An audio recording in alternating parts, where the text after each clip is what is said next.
और अगर आजम या अब्दुल्ला को लगता है कि उनके ऊपर फर्जी कार्रवाई हो रही है तो ये फरार क्यों हैं, भागे हुए क्यों हैं?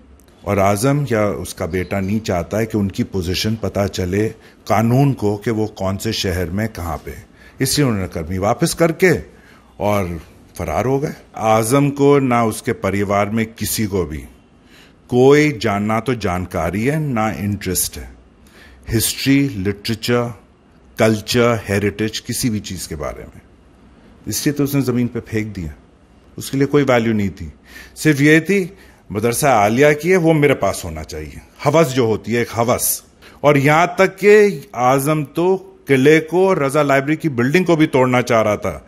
मौजूदा मुख्यमंत्री की सरकार में 2017 से आज तक ना सिर्फ रामपुर में नहीं, पूरे रामपुर जिले में ना एक मस्जिद टूटी, ना एक मदरसे को गिराया गया, ना कोई कब्रिस्तान को खोदा गया। और 2017 से पहले अखिलेश की सरकार में आजम के वक्त में जब वो मंत्री था, ये सारे काम हुए। सबसे ज्यादा नुकसान मुसलमानों को समाजवादी सरकार में हुआ, उसमें मस्जिदें भी शहीद हुए, मदरसे भी टूटे। कि उसने इतनी जो धार्मिक किताबें जिसका हम लोग सब उसका इज्जत करते हैं, उसने जमीन पे डाल दिया उसे। हमारे साथ मौजूद है नवाब कादिर अली खां उर्फ नवेद मियां, उनसे हम बात करेंगे पिछले 3 से 4 दिन में जो भी आजम खान की जौहर यूनिवर्सिटी में फर्नीचर बरामद हुआ, किताबें बरामद हुई, तफसीली जानकारी लेते हैं नवाब कादिर अली खान से, जानते हैं पूरी बात। जी नवाब साहब, क्या कहेंगे जो पिछले 3 से 4 दिनों में? देखिए, मैं समझता हूं कि जो भी कार्रवाई हो रही है बिल्कुल जायज कार्रवाई है। कानून सबके लिए बराबर है, चाहे कोई मंत्री हो या कोई आम आदमी हो, कानून सबके लिए बराबर है। और जो कानून को तोड़ेगा उसको सजा तो मिलनी है, उसके खिलाफ कार्रवाई तो होनी है, तो बिल्कुल सही हो रही है। और जो आरोप समाजवादी पार्टी के प्रवक्ता या उनके जो भी उनके जो लोग हैं, चाहे लखनऊ में हैं या किसी और जिले में, जो आरोप लगा रहे हैं कि फर्जी, रामपुर में जो भी कंप्लेंट्स हुई हैं सब एविडेंस के साथ हुई हैं, हवा में कोई कार्रवाई नहीं हुई है, हर कार्रवाई सबूत के साथ हुई है। और अगर आजम या अब्दुल्ला को लगता है कि उनके ऊपर फर्जी कार्रवाई हो रही है तो ये फरार क्यों हैं, भागे हुए क्यों हैं? सुरक्षा कर्मी के हटाने का क्या मतलब है? सुरक्षा कर्मी तो सुरक्षा के लिए होता है, लेकिन आजम और उसके बेटे को पता है कि सुरक्षा कर्मी जो यूपी पुलिस के लोग हैं वो तो सरकार के मुलाजिम होते हैं। और अगर मेरे पास कोई सुरक्षा कर्मी है तो मैं कहां हूं, किस शहर में हूं, यह उस सुरक्षा कर्मी की जिम्मेदारी है। और आजम या उसका बेटा नहीं चाहता है कि उनकी पोजीशन पता चले कानून को कि वो कौन से शहर में कहां पे, इसलिए उन्होंने कर्मी वापस करके और फरार हो गए। ये मेन मकसद ये। यहां जो भी काम हुआ, जो भी सबूत मिला है पुलिस को, प्रशासन को सबूत मिला है, उन्हीं की जायदाद से मिला है, उन्हीं के प्रेमिसेस से मिला है। और जो मुखबरी करी होगी या जो मुखबरी की है किसी गैर आदमी, आपने या मैंने तो की नहीं, उनके ही करीब के लोगों ने करी, क्योंकि उन्हीं नॉलेज थी, उन्हीं जानकारी थी, उन्हीं संज्ञान था कि यूनिवर्सिटी के अंदर क्या क्या गैर कानूनी काम हो रहा है। तो इसलिए उन्होंने एग्जैक्ट पोजीशन बता दी कि कौन सी चीज कहां दबी हुई है, कौन सी चीज कहां छुपी हुई है, किस चीज को चुनवा दिया गया है, हर चीज उन्हें मालूम है। तो उन्होंने तो सूचना दी। प्रशासन को तो पता नहीं था कि यूनिवर्सिटी के अंदर क्या है, या पुलिस को तो पता नहीं था कि क्या है, या आप और हमें पता नहीं था। उन्हीं के अपने लोगों ने बताया, जो उनके साथ थे, जो उस कार्यकाल में, उनकी सरकार में और उनके साथ हर इस गुनाह में खुद शामिल थे, उन्होंने बताया। नवेद भाई, ये जो किताबें बरामद हुई, इनका कितना पुराना इतिहास है और क्या क्या किताबें थी? मदरसा आलिया मेरे ख्याल से सिर्फ हिंदुस्तान की नहीं बल्कि पूरे एशिया का एक ऐसा इंस्टीट्यूशन है जहां टर्की से, उज़्बेकिस्तान से और पता नहीं किन किन मुल्कों से लोग रिसर्च के लिए आते थे। इतनी प्राइसलेस वहां मैन्युस्क्रिप्ट्स हैं, किताबें हैं। नवाब कलबेली खां का दीवान, जो बुखारी शरीफ की हदीस, हर चीज वहां मौजूद। और आप अभी कुछ महीने पहले किसी एक बयान आया हमारे नबी के खिलाफ, पूरा उत्तर प्रदेश में बवाल हो गया। और मगर नबी से ऊपर तो कुरान है, और इसी आजम ने और इसके बेटे ने वो कुरान को जमीन पे रखा। उसका सबूत भी है, मीडिया वाले सब मौजूद थे जब वो वहां से किताबें निकाली गई। तो जब एक मुसलमान इतनी घिनौनी हरकत कर सकता है, उसका कोई बचाव नहीं है। तुम किसी और पे उंगली कैसे उठा सकते हो? तुम तो उससे ज्यादा जलील और कर रहे हो। किसी और पे कैसे उंगली उठा सकते? जब तुम पाक दामन हो तब तुम कह सकते हो कि हाँ उसने ये गलत किया, लेकिन तुमने तो उससे भी बदतर काम कर दिया। उन्हीं कुरान शरीफ को तुम जमीनों पे, पैरों पे तुमने ला के डाल दिया। इसकी कोई माफी नहीं है। इन किताबों का कितना पुराना इतिहास है, कब की होंगी? ये बहुत, जब मदरसा आलिया बना, कब बना? हमारे जो नवाब कलबेली खां 18वीं सेंचुरी में, जो इस बिल्डिंग में नहीं था लेकिन उसका कलेक्शन था। वो तो नवाबों का एक उनकी परंपरा रही कि वो किताबों को इकट्ठा करते थे उन्होंने। और वो हमेशा, जैसे हमारे दादा जो आखिरी नवाब थे रामपुर के, कोई भी बच्चा पैदा हो उस बच्चे के नाम से या तो कॉलेज खोल दिया या स्कूल खोल दिया, और सबको मुफ्त की तालीम, एक पैसा किसी भी स्टूडेंट से नहीं लिया गया, सब मुफ्त की तालीम मिलती थी। तो उनके दिमाग में तो जो है लिटरेसी, जो कि हर, चाहे लड़का हो लड़की हो, सबको पढ़ा लिखा होना चाहिए। तो ये सारा उनका कलेक्शन है। ये तो पब्लिक के लिए था।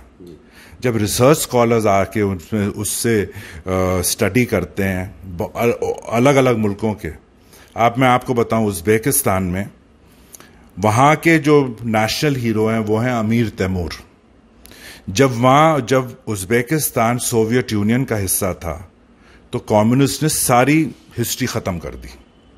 1991 में जब आज़ादी मिली, हर ये उज़्बेकिस्तान अलग मुल्क हुआ, तुर्कमेनिस्तान अलग हुआ, कजाकिस्तान अलग, तो ये अपनी हिस्ट्री कलेक्ट करना इन्होंने शुरू कर दी। लेकिन उज़्बेकिस्तान में तब अमीर तैमूर की कोई ऐसा दस्तावेज मौजूद नहीं था, क्योंकि सब खत्म कर दिए गए थे।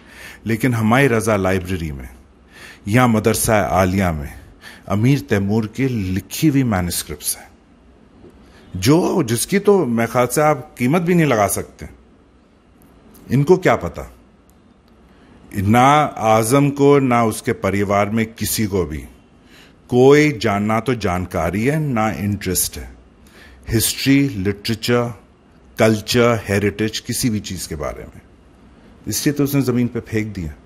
उसके लिए कोई वैल्यू नहीं थी, सिर्फ ये थी मदरसा आलिया की है, वो मेरे पास होना चाहिए। हवस जो होती है, एक हवस। क्या वजह थी, क्यों किया ऐसा? हवस और इनसिक्योरिटी। रामपुर का ये नहीं। किस बात की इनसिक्योरिटी? इनसिक्योरिटी, आइडेंटिटी इसकी नहीं है, इनसिक्योरिटी पहचान की। ये नेठौर का, इसकी बीवी बलग्राम हरदोई की, रामपुर के ये लोग। रामपुर का जो मकाम है हमारे देश में बहुत ऊंचा मकाम है, चाहे उसमें आप लिटरेचर लें, म्यूजिक लें, कैलीग्राफी लें, पोइट्री लें, हर चीज में एक बहुत बड़ा मकाम है, और ये उसका हिस्सा है नहीं। तो ये इसकी इनसिक्योरिटी है कि जो यहां लोग हैं जिनकी एक पहचान है, उसे खत्म कर दो, उसे बर्बाद कर दो। गेटों को तोड़ने से क्या आप हिस्ट्री खत्म कर सकते हो? नवाब गेट तोड़ दिया, शाहबाद गेट तोड़ दिया, तोपखाना गेट तोड़ दिया, और यहां तक कि आजम तो किले को, रजा लाइब्रेरी की बिल्डिंग को भी तोड़ना चाह रहा था। इसने तो कलेक्टर को लेटर लिखा था, एक खत लिखा था कि इसको तोड़ दो, और वजह इतनी बेवकूफी की बताई कि उससे शहर की धूप रुकती है। तो ये तो चाहता है कि हर चीज खत्म हो जाए, सिर्फ वो अकेला रहे। लेकिन देखिए, जो जैसा जो करता है वैसा भरता है। उसके जितने जुल्म जो उसने लोगों के सामने किए। आज समाजवादी पार्टी कहती रहती है कि हम मुसलमानों की पार्टी हैं, मुसलमानों की हिमायत करते हैं, मुसलमानों की हिफाजत करते हैं। 2017 से आज तक जब से सत्ता परिवर्तन हुआ, मौजूदा मुख्यमंत्री की सरकार में 2017 से आज तक ना सिर्फ रामपुर में नहीं, पूरे रामपुर जिले में ना एक मस्जिद टूटी, ना एक मदरसे को गिराया गया, ना कोई कब्रिस्तान को खोदा गया, ना कोई मुसलमान का घर तोड़ा गया, ना कोई मुसलमान के खेत या जमीन छीनी गई। इसमें से कुछ नहीं हुआ है। और 2017 से पहले अखिलेश की सरकार में आजम के वक्त में जब वो मंत्री था, ये सारे काम हुए। सबसे ज्यादा नुकसान मुसलमानों को समाजवादी सरकार में हुआ। उसमें मस्जिदें भी शहीद हुए, मदरसे भी टूटे। इसके तो सारे सबूत आपके पास हैं, आप भी यहां रहते हैं, आपको मालूम है। और आप लोगों के सामने हुए, कब्रिस्तान खुदे, वो सब यूनिवर्सिटी हर चीज यूनिवर्सिटी जा रही थी कि उसकी इमारतों की बुनियाद में डाली जाएगी जमीन, चाहे उसमें हड्डियां हों मुर्दों की या कहीं की भी हो। सारा उसने जो यूनिवर्सिटी जहां बनाई है, नदी के किनारे क्यों बनाई? ताकि सारा खनन का फायदा उसे मिले। सारा खनन की मिट्टी उसके यहां जा रही थी मुफ्त में। लालपुर का पुल क्यों तोड़ा गया? उससे कितना नुकसान वहां के टांडे की तहसील के लोगों को हुआ आने जाने में रामपुर, सिर्फ इस वजह से कि उसमें जो गर्डर लगे थे वो अपनी यूनिवर्सिटी में लगाए। उसमें जितना स्टील था, जो चौका था उस जमाने का, वो सब उसने अपनी यूनिवर्सिटी में लगाया। उसको सिर्फ अपनी फिक्र थी, पब्लिक की कभी नहीं। उसने हर वो काम किया कि रामपुर की हेरिटेज खत्म हो जाए। नवाब साहब, ये जब मदरसा आलिया था तो आपने उस दौर में मदरसा आलिया देखा था, तो कैसा था? नहीं, उस दौर में नहीं, उस दौर में तो बहुत पहले था। तो हमारे तो नवाब कलबेली खां के टाइम से पहले का है। तो यहाँ किताबों के बारे में आपके बड़ों ने कुछ बताया? हाँ, उसमें मैं कह रहा हूँ, उसमें मैन्युस्क्रिप्ट्स थी और हर चीज पे थी। ज्योग्राफी पे थी, थियोलॉजी पे थी, एस्ट्रोनॉमी में थी, रिलीजियस साइंसेस पे थी, लिटरेचर पे थी। हर टॉपिक के ऊपर, हर उसके ऊपर किताबें थी। रामायण और कुरान भी थे वहाँ? रामायण भी थे, जैसे रजा लाइब्रेरी में, वैसे यहाँ भी थे। रामायण भी तो वहां मिली है। वो भी तो जब उसने इतना, इस आदमी ने उसको भी जमीन पे डाल दिया। अभी उसको कोई इज्जत नहीं है किसी के भी मजहब या किसी की भी, कि उसने इतनी जो धार्मिक किताबें जिसका हम लोग सब उसका इज्जत करते हैं, उसने जमीन पे डाल दिया उसे। अच्छा, ये फर्नीचर जो बरामद हुआ, इसकी मदरसा आलिया की जो बुक शेल्फ्स थी, जहां डिस्प्ले होती थी मैन्युस्क्रिप्ट्स, जैसे रजा लाइब्रेरी में होती हैं, वो सारी मदरसा आलिया का जितना फर्नीचर था, सब सिर्फ इस वजह से कि मदरसा आलिया को वो कब्जा कर ले, जो उसने कब्जा कर लिया और अपना स्कूल चला रहा है वहां 2 टके का। अच्छा, इस फर्नीचर में कुछ खासियत थी या पुरानी दौर, नवाबी दौर था? ना, उसी जमाने का था। बर्मा टीक, इसकी लकड़ी के बारे में, बर्मा टीक का बना हुआ था जी। टीक होता है, वो बर्मा से उस जमाने में आती थी। जैसे यहाँ के महलों में लगी हुई है, खासबाग में बर्मा टीक लगी है। बर्मा टीक का फर्नीचर, उसमें दीमक नहीं लगती है। जैसे खास बात लकड़ी में, उसमें दीमक नहीं लगती है। वो भी एंटीक है, सब एंटीक है। एंटीक क्या होता है? जो 100 साल से ऊपर का हो। पूरा किला हेरिटेज है, क्योंकि 1902 का बना हुआ है। तो इस सब के पीछे क्या वजह मानते हैं? वो इनसिक्योरिटी की, इंफीरियोरिटी कॉम्प्लेक्स था इससे, कि ये अभी भी अब वो हजम नहीं कर पा रहा है कि मैं कहां से हूं। और रामपुर के, मैं सिर्फ यहाँ के रॉयल फैमिली के बारे में नहीं कह, लेकिन यहाँ के जितने लोग हैं, इन सब का, हम सब का बहुत बड़ा इतिहास है। 1704 में अफगानिस्तान से आए, एंट्री पेशावर से करी, और उस टाइम तो पाकिस्तान था ही नहीं, तो सब इंडिया ही था। और जहां उन्होंने क्रॉस किया था अफगानिस्तान में, अफगानिस्तान बॉर्डर उस जमाने का, वहां उन्होंने एक गेट बनाया जिसका नाम है बाबे खैबर। वो उनकी निशानी है 1704 से। और फिर यहां सब आए, इधर हिंदुस्तान आए, रामपुर आए, और यहां उन्होंने अपना पूरा यहां इदारा तैयार किया। तो ये इस चीज को हजम नहीं कर पा रहा है कि जो लेगेसी है यहां के लोगों की, वो मैं कैसे लूं? पैसे से नहीं खरीद सकता, मेरे खून में नहीं है।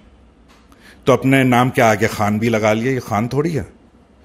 खान भी लगा लिया, बीवी इसकी भी हरदोई की, वो भी रामपुर की नहीं। इनमें से इनके परिवार में कोई रामपुर का नहीं है, सब बाहर के हैं। और बेटे ने तो साबित किया कि मैं लखनऊ में पैदा हुआ था, तो वो भी यहाँ के नहीं। अच्छा, अब इन्होंने कल सुरक्षा वापस कर दी है अब्दुल्ला आजम ने और आजम खान ने, तो अब क्या कहेंगे? वो गिरफ्तारी के डर से, क्योंकि गिरफ्तारी अभी जो मशीन, जैसे यहाँ इतने मुकदमे हुए हैं, कुछ पे चार्जशीट लग रही हैं और FIR हुई हैं, तो गिरफ्तारी का डर है। और जो सुरक्षा कर्मी हैं, जो पुलिस, वो तो यूपी पुलिस के लोग हैं, तो वो तो जिसके साथ लगे हुए हैं वो तो उनको मालूम इन्फॉर्मेशन है कि कौन कौन से शहर में कहाँ जा रहा है, कहाँ आ रहा है, तो वो तो सरकार को सब खबर मिल जाती कि कहाँ पर है, तो उन्होंने उसको वापस कर दिया। अब रामपुर पुलिस का कहना है कि 23 तारीख के बाद गंगाराम में एडमिट थे आजम खान, उसके बाद से जब सुरक्षाकर्मी हटाए हैं उसके बाद नहीं, गंगाराम में जरूर गए, वो गया होगा जरूर। और ये दिखाने को, जो क्योंकि सुरक्षा कर्मी उसके साथ थे, तो कर्मियों को ये दिखाने के लिए कि मैं गंगाराम आया हूं, और गंगाराम से उन्हें चलता कर दिया, वहां से फर्जी स्लिपें बना ली एडमिशन की, और कहीं और फ्लाइट ले ली कहीं की, क्या पता, मोबाइल स्विच ऑफ कर दिया। अब क्या कहते हैं, कोर्ट में रामपुर पुलिस ने सर्च वारंट मांगा है जौहर यूनिवर्सिटी का, उसको लेकर आप क्या कहें? मैं समझता हूं जो भी प्रशासन कर रहा है बिल्कुल सही कर रहा है, कानून सबके लिए बराबर है, और कोई इसमें फर्जीपन की बात नहीं है, कोई फर्जीपन नहीं है, सब सबूतों के ऊपर और फैक्ट्स के ऊपर काम हो रहा है, बिल्कुल सही कर रहे हैं। और मैं तो मुख्यमंत्री को भी धन्यवाद देना चाहता हूं कि हम पहले सोचते थे कि यहाँ तो इंसाफ किसी को मिलेगा ही नहीं, लेकिन अब हमें भी पूरी यकीन हो गया है कि लखनऊ से भी और यहाँ हमारे ज़िले के जो भी प्रशासन है, हमें इंसाफ ज़रूर दिलाएंगे। शुक्रिया बहुत बहुत हमसे बात करने के लिए। तो ये नवाब काजिम अली खान, इनसे हमने बात की, रामपुर से आमिर खान, यूपी तक।